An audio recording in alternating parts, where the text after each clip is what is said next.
America's soaring crime crisis hitting hard in our nation's capital. Violent crime soaring nearly 40% compared to last year, forcing the city to implement a juvenile curfew to keep teens off the street at night.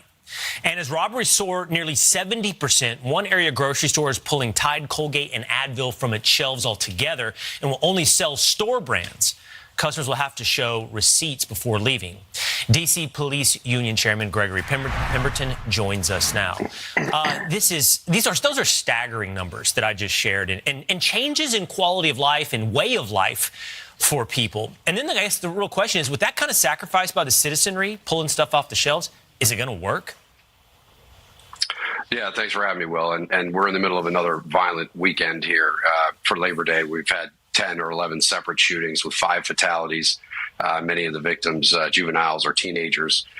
We're now at 180 homicides this year, headed on pace for the most number of homicides in the past 20 years. Violent crime is up 40%. All crime is up 30%. We're nearing 700 carjackings on the year, and this is just completely unsustainable. And as you pointed out in your intro, many of the retail stores are closing or threatening to close. Or making a number of provisions about what you can buy or what can be displayed on shelves due to the rampant retail theft and organized crime. Citizens are absolutely fed up with this, and it's just impossible for us to keep up with it, given the fact that we're short 500 police officers here in the district. Here's what the president of Giant said to Washington Post. So we want to continue to be able to serve the community, but we can't do so with the levels of significant loss or risk to our associates that we have today. And I don't want to do this. I'd like to sell those products, but the reality is Tide is not a profitable item in this store. People stock the product, and within 2 hours, it's gone. So it's not on the shelf anyway. A matter of time, Gregory, until they turn to, I'm sure, the store brands as well. I mean, if it's the only thing to steal, that's what we'll be stealing. You know, there's something else I asked you at the beginning, or there's something we read in the beginning about the juvenile curfew. I don't think we've actually focused on that enough. How much of this is done by teenagers? A lot of this crime that we're seeing, even violent crime, not just retail theft and organized crime like you're talking about, much of the violent crime we deal with, particularly these armed carjackings that we're seeing this significant surge on, these suspects are often juveniles. And one of the biggest problems is that the prosecutor that handles juvenile crimes in the city, Brian Schwab, has a restorative justice model that will almost never put a juvenile behind bars for even the most violent of offenses.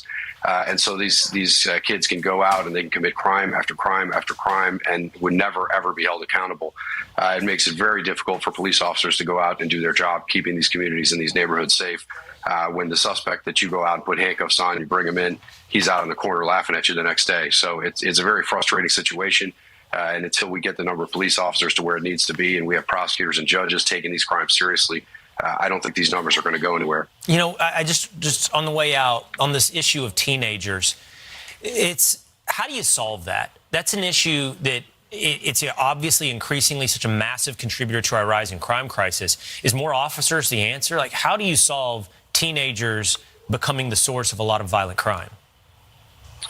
Well, it's definitely a socioeconomic problem that falls well outside the purview of your rank and file police officer.